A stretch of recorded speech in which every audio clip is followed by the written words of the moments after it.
அந்த 2000 எடுத்துகிட்டு போய் நீ உன் வீட்டுக்காரு, உன் புள்ள, மாமனார், மாமியார், ஓரத்தி, சக்காலத்தி, அப்புறம் வீட்டுக்காருக்கு வேண்டியவங்க எல்லாரையும் கூட்டுக்கிட்டு கொடைக்கானல் போனோமா, ஊட்டிக்கு போனோமா, போய் குழு குழு குழுன்னு இருக்கணுமா. நீங்கள் வெயிலில் காஞ்சி கருத்து அழகு போயிடுச்சு அவங்களுக்கெல்லாம். வேறு 2000 ரூபாயில் எவ்வளோ? 2000 ரூபாய் எடுத்துகிட்டு போய் ஊட்டிக்கு கொடைக்கானல் போனோமா. கூட சென்னை சில்க்ஸ் போகிறதுக்கே அந்த 2000 பார்த்தாது. இந்த பஜார் அப்படி நடந்து போய் வந்தால் தீந்துடும். 2 படை, 2 பஜ்ஜி, ஒரு ஹோட்டலில் போய் ஒரு சினிமா தேட்டர் போய் வந்தால் முடிஞ்சு போச்சு. முடிஞ்சது 2000 ரூபாய் சொல்கிறார் கணக்கு. இப்படி மக்களை ஏமாற்றுகிற மாதிரி வசனங்களை பேசி ஏமாற்ற பார்க்குறாரு. திருப்பணும் ஏமாற்ற பார்க்குறாரு. மீண்டும் மக்கள் ஏமாந்துருவாங்கன்னு. நீங்களா ஏமாறுவீங்களாமா? ஏமாறுற மாதிரி இருக்கீங்களா?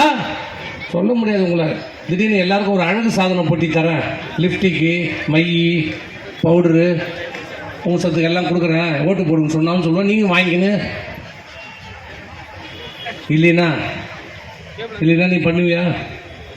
நீங்கள் பண்ண வேலை என்ன ஆச்சு இன்னைக்கு? நீங்கள் பண்ண வேலை என்னமாச்சு? திமுக ஓட்டு போட்டீங்க, இங்கே ஒருத்தரை ஜெயிக்க வச்சிங்க, அங்கே அவரை முதலமைச்சர் ஆக்குனீங்க. என்ன பண்ணீங்க? உங்கள் தப்பு என்னன்னு தெரியுமா? உங்கள் தப்பு என்னன்னு தெரியுதா?